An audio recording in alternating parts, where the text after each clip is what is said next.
ICC event বরাবরই পছন্দ Jasprit বুমরার। Big স্টেজে পারফর্ম করতে ভালোবাসেন তারকা পেসার। 2024 টি-20 বিশ্বকাপে ভারতের ট্রফি জয়েও ছিল তার বড় ভূমিকা। অন্তত 10 উইকেট পেয়েছেন এমন বোলারদের মধ্যে সবচেয়ে কম ইকোনমি আর পুরো টুর্নামেন্টের সেরা গড়। 2023 ওয়ানডে বিশ্বকাপেও ছিলেন সেরাদের একজন।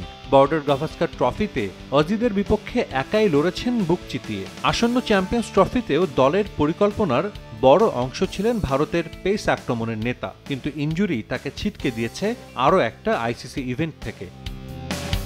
3 বছরে এই নিয়ে দ্বিতীয় আইসিসি ইভেন্ট মিস করছেন বুমরা। ইনজুরির কারণে 14 মাস মাঠের বাইরে ছিলেন বুমরার বোলিং পার্টনার মোহাম্মদ শামি।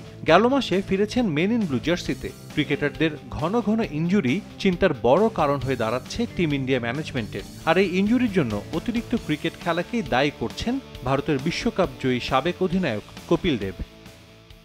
আমার একমাত্র চিন্তার কারণ হলো আমাদের ক্রিকেটাররা বছরে 10 মাস খেলছে, এ কারণেই এমন অহরহ ইনজুরি হচ্ছে। বুমরাকে ছাড়া চ্যাম্পিয়ন্স ট্রফিতে কেমন করবে ভারত, এ নিয়েও হচ্ছে আলোচনা। তবে কপিল দেব সে আলোচনাতেই যেতে চান না। ভারত একজনের ওপর নির্ভরশীল দল নয়, তাই বুমরাকে ছাড়াও মেন ইন ব্লুদের ট্রফি জয়ের সামর্থ্য আছে বলে মনে করেন এই কিংবদন্তি। আপনি কখনোই আপনার মূল খেলোয়াড়কে ইনজুরিতে হারাতে চাইবেন না, কিন্তু এটা যদি হয় তবে সেখানে করার কিছুই থাকে না।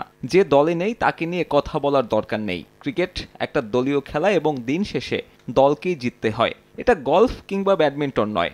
আমরা যদি দল হিসেবে খেলতে পারি তাহলে অবশ্যই চ্যাম্পিয়ন্স ট্রফি শিরোপা জয় সম্ভব। আমার ভারত দলের জন্য শুভকামনা। এর আগে ইনজুরির কারণে 2022 এশিয়া কাপ ও এরপর অস্ট্রেলিয়ায় টি-20 বিশ্বকাপ মিস করেছিলেন জসপ্রীত বুমরা। সাজিদ মুস্তাহিদ, সময় সংবাদ।